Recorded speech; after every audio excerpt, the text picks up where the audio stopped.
दुईटै कतिवटा 2-3वटा कतिवटा ल्याएको थियो आमा हात्तीले निलेको बेर यताउता भन्दै ल्याएको थियो क्या गाउँलेहरूले एउटा अनि रिसेन्टली भएको घटना चाहिँ म यहीँ हुँदाखेरि नै अर्जुन भाइले भन्थ्यो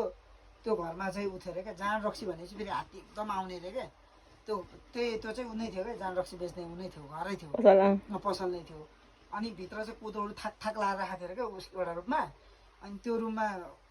कोदो थाक लाउने अनि यतापट्टि यो रुममा मान्छे सुत्ने गर्थ्यो अरे अनि राति खोइ 12 बजे समथिङ गदरम गरेर क्या टिन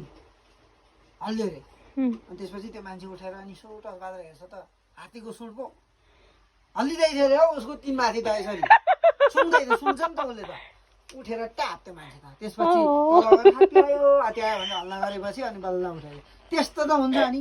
मानिले त्यसो घरभन्दा माथि हात्ती छ अनि हात्ती आयो त्यसको शीर्ष त त्यहाँ एकदम उनी हो यस्तो नेकपा एमालेको उनी हो यसो गरेर त हात्तीको उठेर भागेछ तल पुगेर अनि त्यसपछि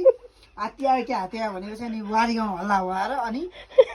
एउटा रमाइलो किस्सा क्या हात्ती आउनु र सुँगुरले दुःख पाउँथ्यो हाम्रोतिर चाहिँ सुँगुर भने चाहिँ घिनाउने क्या हात्ती ड्याम छुट्ने सुँगुर गराउने सुँगुर गराएर चाहिँ हात्ती नआउने भन्ने त्यो अब रियालिटी हो कि के हो थाहा छैन तर सुनार गाउँतिर यति कुटा खायो हात्ती एउटा सुँगुरले के भन्नुहुन्छ राम्रो साह्रै रमाइलो लाग्यो शङ्ख पुगेको त्यस्तै मान्छेहरू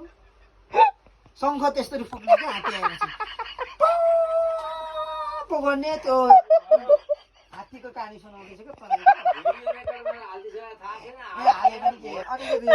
टिन हुन्छ नि टिन अनि टिन ठोक्ने क्या त्यो जस्ता गाउँलेहरूले त्यो हात्ती आएपछि ड्याङ ड्याङ बजाउँछ हाम्रोतिर चाहिँ के गर्थ्यौँ हामी चाहिँ 70 भेला पारेर आगो बाल्थ्यौँ होइन हामी चाहिँ 70 भेला गरेर आगो बाल्थ्यौँ तपाईँले भोग्नु भएको छैन नि त भोगेपछि थाहा हुन्छ सुँगुरले यति कुटा खाँदा हात्ती भयो भने क्या हात्ती देख्नु भएको छैन एकदम रियल कुरा क्या हाम्रोतिर अहिले हात्ती भयो भने क्या हात्ती देख्नु भएको छैन बुझ्नु पनि यस्तो कुराहरू